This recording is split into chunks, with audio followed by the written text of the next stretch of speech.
हजुरहरू चाहिँ कतिजना बिरामी भएर एसीसीमा बसिरहनु भएको छ त? एसीसीले चाहिँ अब आफ्नो खर्च जोगाउनको लागि नयाँ योजना बनाएको छ।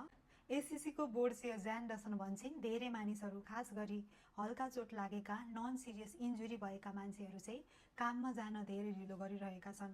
यसले गर्दा चाहिँ खर्च धेरै बढिरहेको छ। यसले गर्दा चाहिँ रिहेबिलिटेसन्स, ट्रिटमेन्ट र कम्पेन्सेसनमा धेरै खर्च भएको र अब चाहिँ केही प्लानहरू चेन्ज भइरहेका छन्। एसीसीले 285 जना चाहिँ नयाँ कर्मचारीहरू राख्नेछन्, जसले गर्दाखेरि चाहिँ इन्जुर भएको मान्छेलाई छिटो ट्रिटमेन्ट र सहयोग गर्ने टाइम मिलाइदिन्छन्, जसले गर्दाखेरि उनीहरू लामो समयसम्म घर बस्नु नपरोस् र सकेसम्म चाहिँ छिटै आफ्नो काममा फर्किन सकुन्।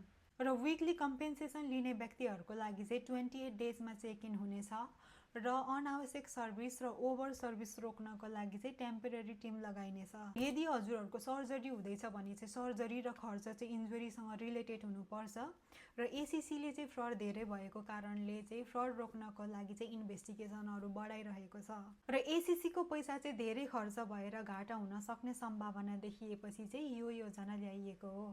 एसीसीले ल्याएको यो नयाँ योजना हजुरहरूलाई कस्तो लाग्यो त कमेन्ट गर्नु होला। And thank you so much for watching. See you in next video.